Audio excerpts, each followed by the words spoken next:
Why hello there.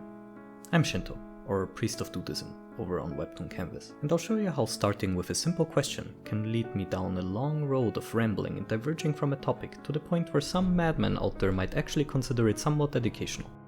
Now what is this question, you might ask yourself? Well, wouldn't it be nice if... That one, that should be your favorite question. It's a question that guides you towards the rabbit hole you want to go down into. It can lead you to your own understanding and interpretation of any given topic like no other method of world building can. It also leads you to another very important thing: excuses. I'm sure you got experience with making up excuses on the fly. The most famous ones are because magic or because science, but those are boring. The world is going to turn out familiar to everybody that way, which in itself is not a bad thing. It's just the reader will get this feeling while reading the story, this I know this feeling. The kind of familiarity you get when you open a fantasy book and it reminds you of Lord of the Rings or Harry Potter. That can be an okay feeling, but when you read too many of those it will turn into this not another isekai feeling that I currently get whenever I go browse through the seasonal anime. That's really what you want to avoid, so you have an option there. Do you give it your own spin by subverting expectations and making it a parody or satire? Or do you find a different excuse, a different way to approach things so the reader will not have this not another one of these feelings, but rather just think, nice. Now we've already come full circle, although the rambling doesn't make it that easy to follow. See, if you write the story with this wouldn't it be nice if mindset, someone reading the story will just go, that's nice, as long as they're on the same page as you. Before I confuse you even harder, I'm just gonna go for an example from my own eldritch abomination of a fictional universe. So, we all know that in anime there are those dere archetypes, stuff like yandere, tsundere, kudere. Those crystallized over the years, just by following market trends and attempting to recreate the formula over and over and over again until it distilled into this blandest of moe blobs. Each generation being a parody of the last, claiming to be an improvement, an evolution, but that's really not the point. Real people don't behave like that. Not only the girls, the guys are also really bland. Now, anyone can write characters that are based on those archetypes, just slap a new hairstyle and color on the character and you're done basically.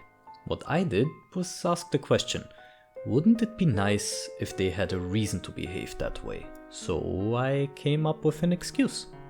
The way a tsundere behaves is so weird and unintuitive in real life, any regular person would deem it some sort of mental situation. But it is very marketable in anime because it's instantly recognizable. So wouldn't it be nice if characters needed to learn how to behave this way before they get published? Maybe let them attend a school that teaches them how to be successful characters at the cost of having to suppress their original personality. Then I went from there.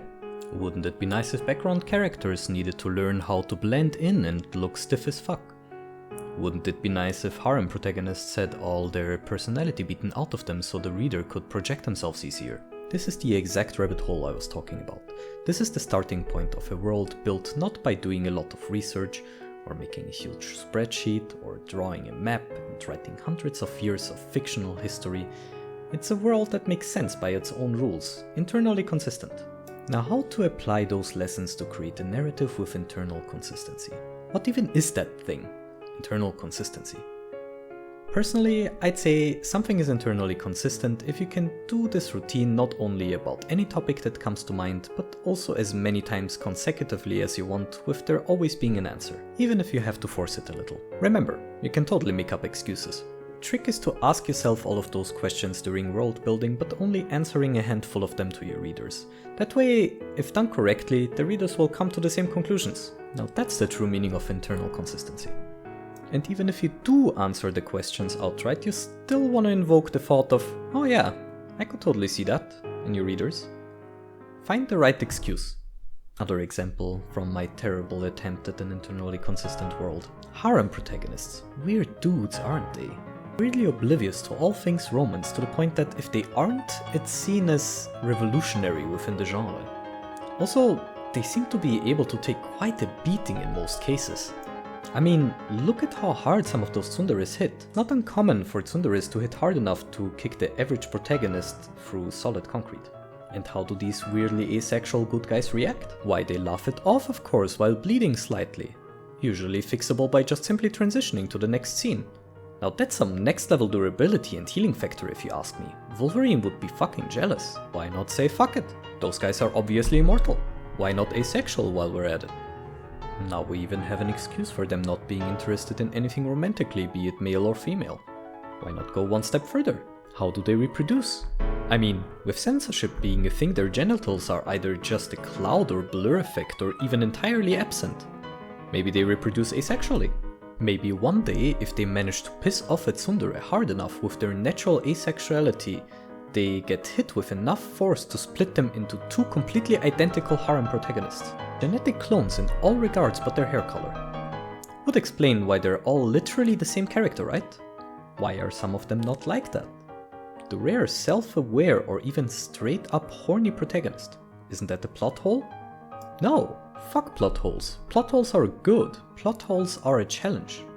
Find an excuse, a good excuse, that make you think, I could see that. Maybe those rare ones are literally that. Rare clones with a genetic mutation making them a new breed of harem protagonist. Some sort of mutating single-celled organism. Or like an individual clone who broke free from the shackles of the harem protagonist hive mind. One that escaped the matrix and wants to be an actual person now. How sad would that be? That's some A-class melancholic depressing shit there. Which inevitably brings me to the next point, in case I actually had a first point to begin with. Depressing is the new happy. Maybe don't quote me on that one. What I mean is, depression, as bad as it sounds, is relatable right now. Enough people know what it feels like that one can use it as the new baseline. This can have several really beneficial effects for the plot and your character development. One such effect is that not being depressed anymore can be considered a reward or an achievement. Make the character work for their happiness. If they are not happy to begin with, they have an understandable reason to follow the plot. It's a motivation thing really, which is weird in a way since depression deprives you of all motivation. Which is coincidentally another good effect of them starting out depressed. They need to be bullied into stuff. That's a little bit of a technical thing actually.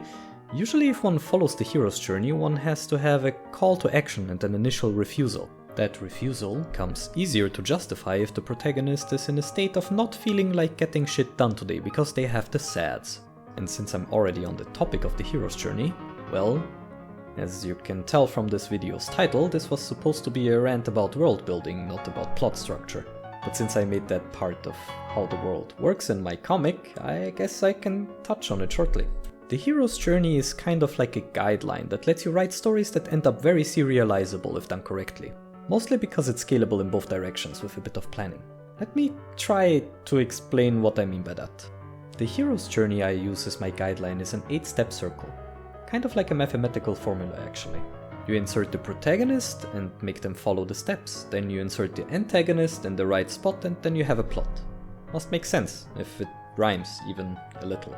So the whole thing, if you haven't realized, is also surprisingly circular considering its name. The protagonist starts out in a familiar place, goes through some shenanigans and then ends up pretty much where they started, with some minute differences, like being slightly more depressed, or less, depending on what happened during the rest of the plot. It's an elegant enough way to write the story and the circularity helps with daisy chaining them to get the full arc. If you want to be extra spicy, you organize the entire arc in the hero's journey, not only the individual chapters. Overarching plot, make it follow that circle. Multiple characters following the path in a desynchronized way? Sure, go nuts. One of the characters is a villain, so they have to follow it from that perspective. Knock yourself out. Everything goes really. In the end, being a comic artist is more than just the ability to produce pretty pictures. I reckon that writing a sound story and creating a living, breathing world can be far more important. That is what sets apart Naruto from Naruto Shippuden, if you catch my drift. Before I go on even longer and seriously depart from the original topic, I'ma just stop it right here. I think you suffered through my incoherent rambles long enough. See you around, I guess. Now get back to work.